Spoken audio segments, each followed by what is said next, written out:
Di tengah hening malam Ubud, yang hanya diiringi suara serangga dan gemerisik dedaunan, Lina terbangun oleh tangisan seorang gadis. Tangisan yang seharusnya mustahil terdengar di villa kosong itu.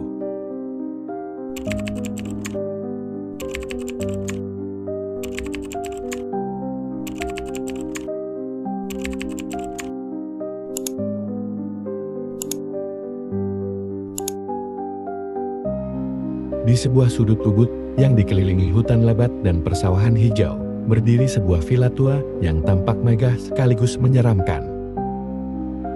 Villa itu sering kali dilewati para pelancong, namun jarang ada yang mau menginap di sana. Alasannya selalu sama, cerita-cerita aneh tentang suara misterius di malam hari. Lina, seorang pelancong dari Jakarta, merasa tertarik untuk menginap di villa tersebut. Ia sedang mencari ketenangan untuk menulis novel terbarunya, dan kesunyian villa itu terasa cocok. Pemilik villa, seorang pria tua bernama Pak Made, tampak ramah meski menyimpan ekspresi yang sulit ditebak. Malam pertama berlalu tanpa kejadian aneh. Namun, saat jarum jam mendekati pukul 2 dini hari, Lina terbangun oleh suara tangisan pelan. Awalnya, ia mengira itu hanya angin yang berhembus melewati jendela tua, tetapi suara itu semakin jelas. Tangisan seorang gadis. Lina menajamkan pendengarannya. Suara itu datang dari halaman belakang.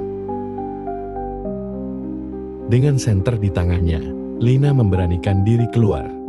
Halaman belakang villa tampak lebih menyeramkan di bawah sinar bulan. Tangisan itu memimpin langkahnya ke sebuah sumur tua yang terlupakan di pojok halaman. Ketika ia mendekat, suara itu berhenti seketika, meninggalkan keheningan yang membuat bulu kuduk berdiri. Esok paginya, Lina bertanya pada Pak Made tentang sumur tua itu. Wajah pria tua itu berubah pucat.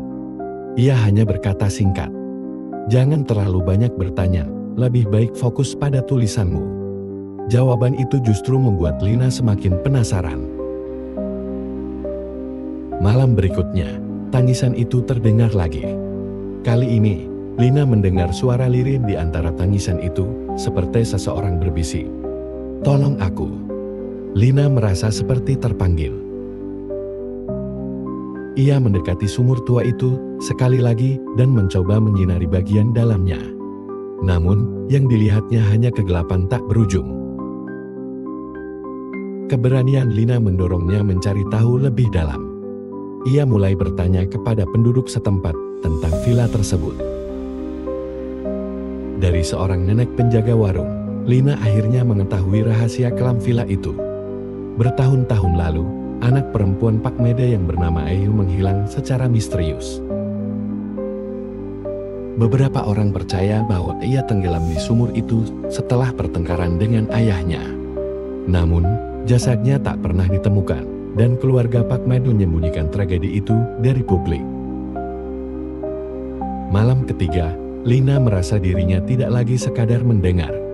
Ia mulai melihat.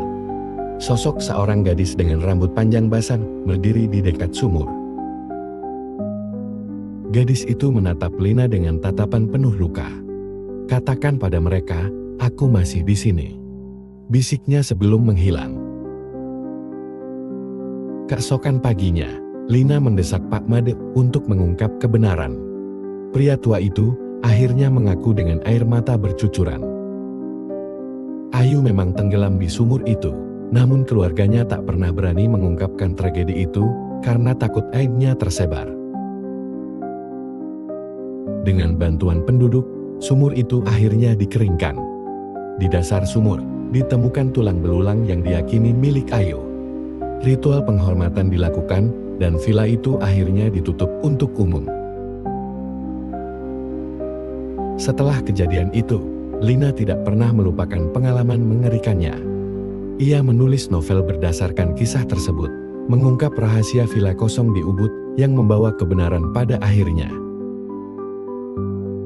Namun, setiap kali ia mengingat malam-malam di villa itu, suara tangisan Ayu masih terngiang di telinganya, mengingatkannya pada jiwa-jiwa yang tak pernah tenang.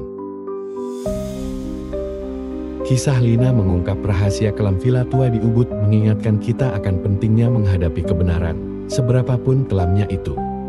Jika Anda pernah mendengar cerita serupa atau mengalami kejadian yang tak dapat dijelaskan, mungkin ada kebenaran yang menunggu untuk ditemukan.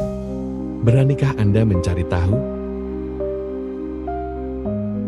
Jika kisah ini membuat bulu kuduk Anda merinding, jangan lupa untuk like, share, dan subscribe agar Anda tidak ketinggalan cerita horor nyata lainnya. Bagikan kisah ini kepada teman-teman Anda dan tinggalkan komentar. Siapa tahu Anda punya pengalaman serupa yang ingin dibagikan.